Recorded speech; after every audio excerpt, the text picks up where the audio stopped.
last episode on Kilimanjaro, we learned that Cindy may have made it to the top of the summit of Kilimanjaro, but I teased that she did not get back on her own 2 feet. In this part 2 episode of our Kilimanjaro trek, as Paul Harvey says, we get the rest of the story, and what a story it is. I can't wait for you to hear it. So Cindy, in our part 1 of this series on trekking Kilimanjaro, we learned about your training, your preparation, your mental attitude and the changes that you had to make, your inspirations. We learned you're 80 kilograms overweight, that you had never hiked or camped before, you hated to exercise, and yet you decided to take on one of the most difficult challenges most normal hikers could ever do. So here's the question everybody wants to know. Did you make it to the top? Yes, I did. Yeah, it was really amazing as well. It was honestly what we decided, because normally the normal procedure is when it's summit day. So you start at midnight. You start at 12 at midnight. And normally between 6, 7, 8 in the morning you reach the summit. So that is the procedure for the normal groups. But as I said, we were a group that was quite weaker, slower. So they decided, instead of leaving midnight, and because at the end of the fourth day, we were already exhausted, so they decided we're gonna leave not at midnight, but we're gonna leave in the morning. So we're gonna leave the earliest in the morning at 7:15. We're gonna leave, so that during the day when the sun is there, we can go up. And yeah, it will be easier because when you start at midnight, of course, it's freezing and it's gonna be harder. So yeah, so we started in the morning. And actually, we arrived at, I think it was, I need to check, but I think it was 6:45 in the evening. It was just before dark. So, and I was the second to finish from the group. So there were still people behind me for 30 minutes or more. So I did have a picture on the summit when you still see a little bit of me and the text on the summit. But yeah, it was amazing. It was amazing. Yeah. So what are you thinking as you're seeing that you're getting closer and closer to the summit sign? Oh, I must say, because the thing is, so they wanted us to stay together. So we reached the last part before going actually to the summit. It's called Stella Point. And so they wanted us to stay together. And it was, I believe, around, I'm not quite sure, because of course they didn't want to say the time, but I believe it was around 3 in the afternoon, 3:30, something like that. And so then I talked to the head guide and I said, listen, I cannot take it any longer waiting for the other people because sometimes we had to wait like we walk 5 minutes or 10 minutes and we have to wait 5 minutes. So I said, I want to keep moving. So just give me the summit guide. So I even forgot his name, but actually he was so nice. So I said, give that person to me so he stays beside me when there is a problem. But I want to keep moving, and so they agreed. So it's hard to explain perhaps, but like I said, I was exhausted. But when I reached Stella Point, I was like, now I'm going to reach the summit. Nobody can stop me. And I was determined to reach it before it was dark. So I knew I had to keep moving. So that's what I did. And just a few hundred meters. So all of a sudden my guide, summit guide said like, look, Cindy, he says, there it is. Can you see the sign? And I just saw it, and it was like perhaps, I don't know, 150 meters, 200 meters, something like that. I started running, but normally you cannot run, it's like pole, so one step and then the next step. But with the last energy that I had in my body, I had 2 sticks as well, and I started like like crazy, like a crazy person, like really like one almost running, and he was like, Cindy, pole pole, relax, relax, you but I was so excited, like I want to reach King Summit. And so with the last energy in my body, I just went there very quickly, and I fell down on there is like a rock there, and I just fell down and I started crying, and yeah, it was amazing. It was amazing. Incredible. And once you were there, was it all worth it? Yes, yes, yes. Actually, so there was another person and then another person. So that we were with. So the two men, they just arrived a few, like 30 seconds before me, and they just asked me, how do you feel? And I just screamed, but it was a scream that it was so from inside, I cannot repeat it anymore. It was so deep scream, like, yeah, I did it, I couldn't believe I did it. And so how did I feel? I think the feeling, I cannot describe it. It's just amazing. Like, you feel like you have so much power, nobody can stop you, there are no limits, like I can reach everything I want, I can reach all my dreams. There's nothing that is impossible for me. That's how I felt. I've never done anything as difficult as you, Cindy, but I love the feeling of empowerment and the self-confidence you get when you achieve one of your goals when you're doing something like this. Yeah. I felt like, I felt so amazing, like, wow. If I put actually and that's what I always tell my customers, like, you have to be sure, determined, like what do you want in life, and then just put a goal and go for it, and just believe that you can do it, and let nobody stop you, and just take action and keep moving. And that's what what I felt like was like, I can do anything I want, as long as you, and as long as you put your mind to it. I mean, I'm not a sports person. I didn't have any experience. I was a lot of overweight. So, but I did it. So everybody can do it. Everybody can reach his dreams, can reach what he wants, as long as you put your mind to it, as you put effort to it, as you focus on it, as you take the right action. And that's what I really believe deep inside of me, that you can reach anything that you want, kid. I couldn't agree with you more, Cindy. And now you're at the top, and it's dark, and you still have got to get back down. Tell us about that, Cindy. Yeah, that was I think the biggest lesson for me, because I thought, okay, I've reached the top, so it's like a euphoria. You're excited, you're screaming, you're emotional, all the emotions come out, and then all of a sudden I felt the cold, and it was so 6:45. I was there like 10 minutes taking pictures, blah blah blah, and then the others were coming in, but I felt like I started freezing, because during the day you put on clothes, you put off clothes, so there was a lot of sweat, so you are wet, and then all of a sudden I felt my body like, oh my god, I'm freezing, and I start shaking. So the problem was that the other part of the group, like 3 people, they were not yet there, and the head guide was not yet there. So, but I felt like I need to go down, because I couldn't breathe. I just had one thing in my mind: I need to get down. I need to get to the camp. I want to breathe, to go back to 4,600.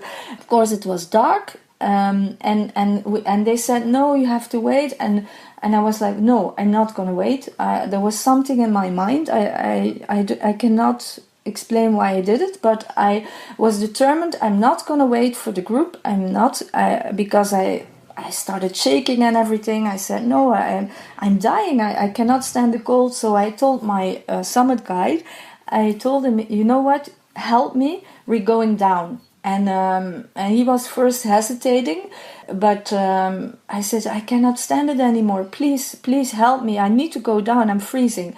So I just started running, Kit. I started running down the mountain, like really running. But at a certain moment, I started gliding, like when you, there is a lot of, so you go down and then you have the rocks and then you slide, like you slide, but with my feet. So there were a lot of parts when we went really very fast, because when I started running, I get a little bit warm again. And so that's what I did. I didn't look behind. So at a certain moment, because I didn't realize that was very strange, because I'm a person who I like security. I think security is very important, and I'm a person that is also has a lot of fears, but it was like I felt invincible. I didn't think about the danger, because if we would have, I felt invincible. And I at a certain moment I started realizing, Cindy, what are you doing if something happened, if the two of you, because honestly 4 or 5 times we felt, but the guy took me and we were able to get it. And I was thinking, it crossed my mind, like, what are you doing? Because and then all of a sudden, the guide, we saw like somebody was screaming at us, and so I told my guide, don't listen, just run, and he said, no, we have to wait. And then we just waited 2 minutes, and they said, listen, you have to wait for the group, it's dangerous, because if you fall, you're only the two of you, it's dangerous, and so on and so on. And I just told him, like, listen, I don't care about the danger. I want to go down. So it's so contradictory to the person I am and my values. So, but it was just, I think, the cold, because I didn't want to feel the cold. And so the person decided to come with us. So there were then 2 guides and myself. And so at a certain moment, I think it was, we have been running for 1 hour. I felt like a lot of pain in my toes, because I was sliding all the time downwards, and I was running. I was pushing a lot of pressure on my toes, but it felt like, okay, we have to keep moving. So I felt the pain, but I didn't care about the pain, because my only goal was to be in the tent, to have like something hot, warm, and so I continued, but I felt like, oh my god, my feet are hurting. So by the time we arrived in the camp, I think normally you do about, 3 hours, I think, to get back. I think I did it in 1 hour and a half. So I couldn't walk anymore, and my feet started hurting. So I took off my shoes, and then I see that my toes and everything, it's blue. It's completely swollen blue. So I had hurt both my feet. And that wasn't a problem. So then what happened? Okay, so the next day they looked at my feet, and they immediately decided, like the head guide and the other guides, like, she cannot go on foot, because we were going down for the whole day. It's going to be a very rough day to go downhill, and with the injuries that I had on my toes, it was impossible for me to do that on foot. So they decided they're gonna bring me down with a stretcher. That had to be fun. That was the hardest part. That was for me the biggest lesson of the Kilimanjaro. It was not going up the hill, but it was the fact that I had to surrender to 6 strangers that were running like crazy down the hill so we decided to go really from 4,600 meters to 1,800 meters. So they were running like crazy on a wooden stretcher. And for me, honestly, I thought I was gonna die.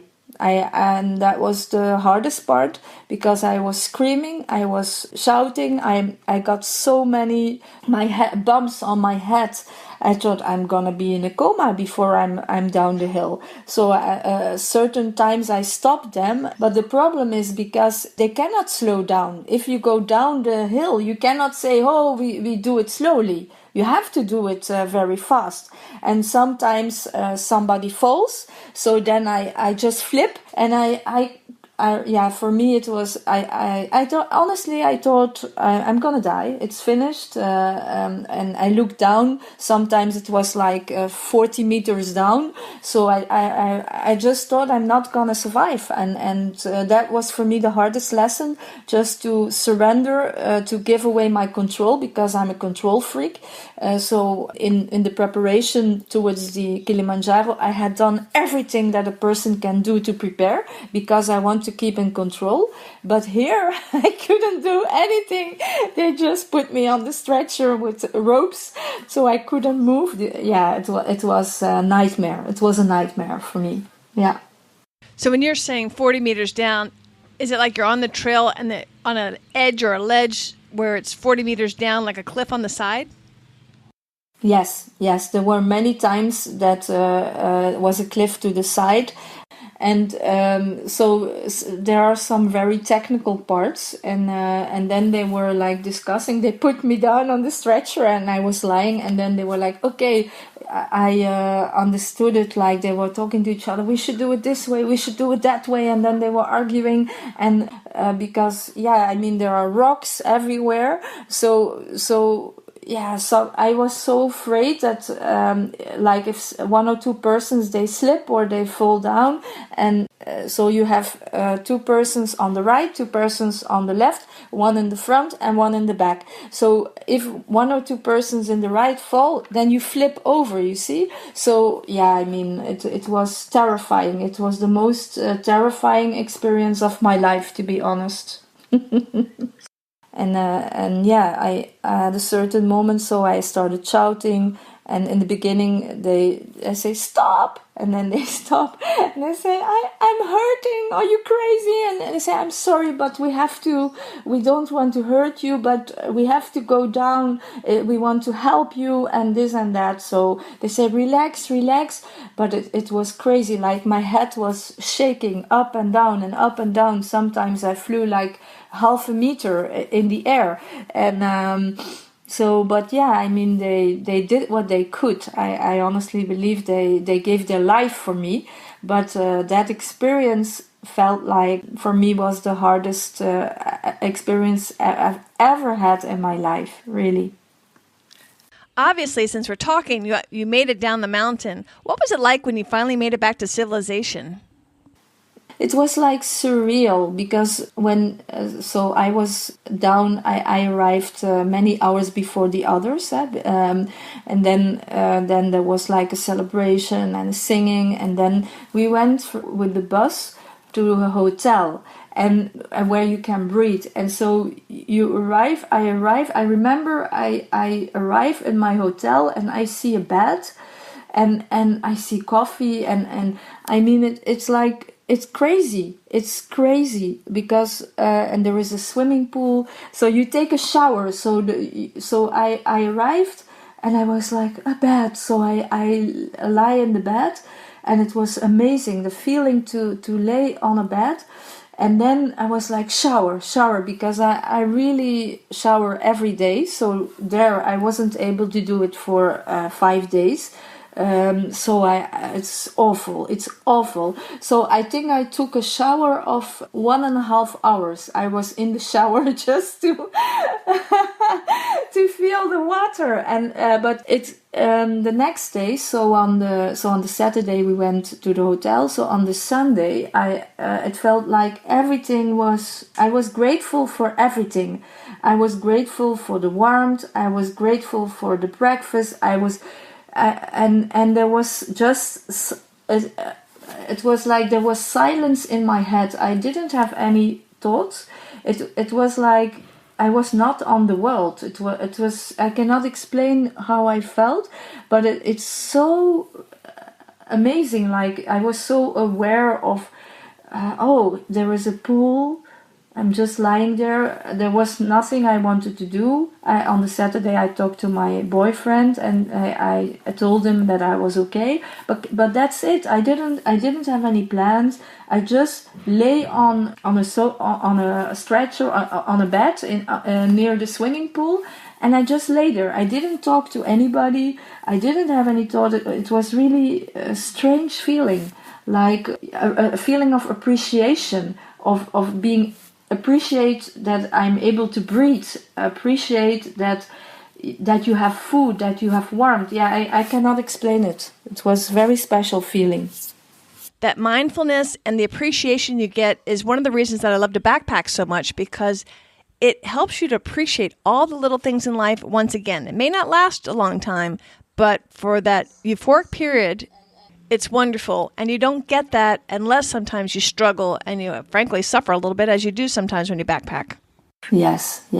And actually that feeling, so on the Sunday, it was, I think, it was a special feeling, because I had to, how do you say it? Especially the road downhill on the stretcher was for me a very traumatizing experience. So I had to take that in.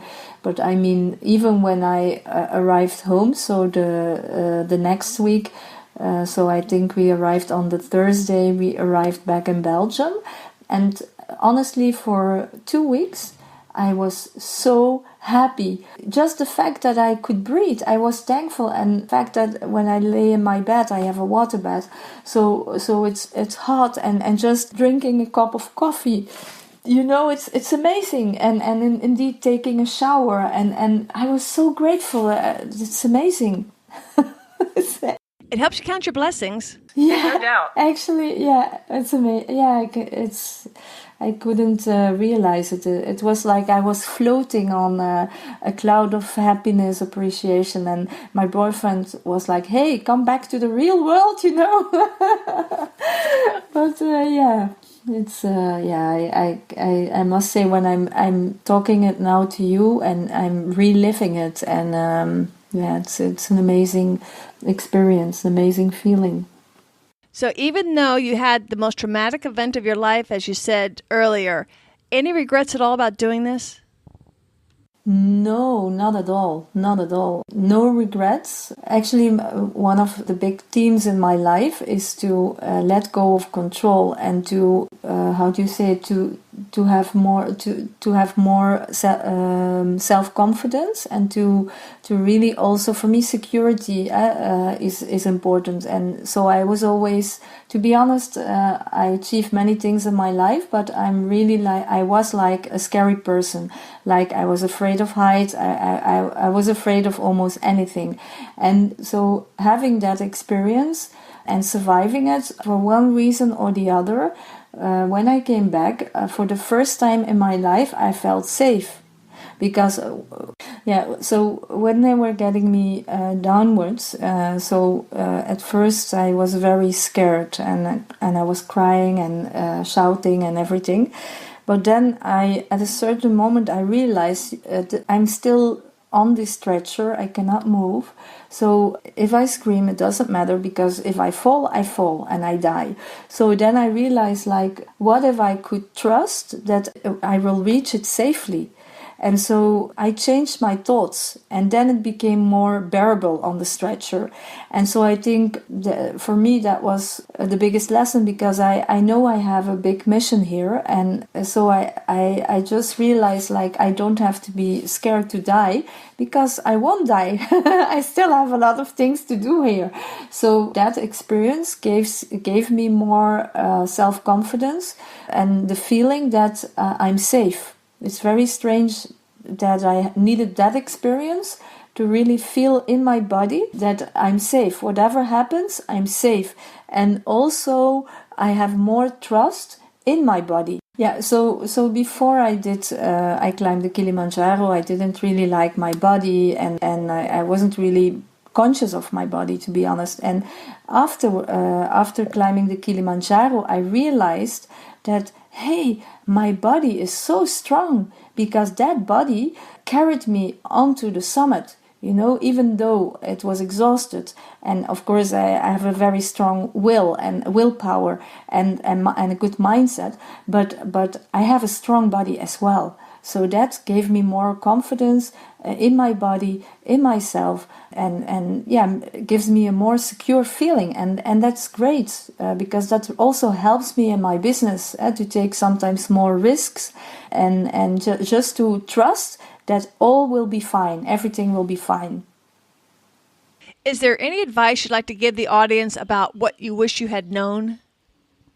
Yes, so my advice would be like the one thing I didn't do was prepare for the cold. And so if you are a person that dislikes cold, make sure that you have a lot of warm clothes, a lot of thermal underwear, and that you take, that's a very good advice actually, like we call it a water bag, hot water bag, so that you can ask the guides to fill it with hot water and you take it with you in your tent.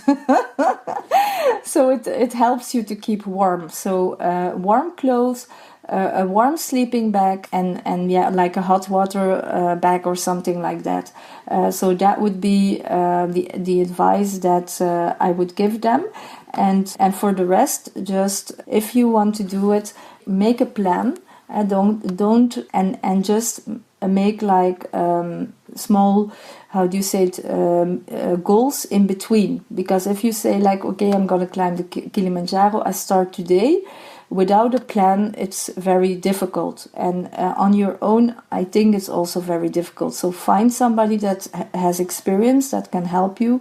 Make a plan, put some small goals in between, focus on what you eat as well. So I lost a lot of weight, I ate very healthy. So and if you do that and you also do the altitude tent, because that was a tip that nobody did it from the group, and that was the reason why the last day, the summit day, I was the person with the least problems, because the altitude tent helps you to prepare your body for the altitude. So that would be my advice to you. Has your Kilimanjaro adventure encouraged you to do similar adventure trips in the future? Actually, when I must say there was something special by being on the mountain, and by doing this. Honestly, it changed my life completely in a positive way. So when I came back, the first thing I did with my personal trainer, I said, Bart, we have to find something else to make another challenge. And so far, actually, because we were looking at doing some hiking or things like that, but I said, I'm going to run the marathon, but that's completely different. You see, that's completely different. So far, I haven't decided yet. So also, I was considering, like, I'm going to do it again next year.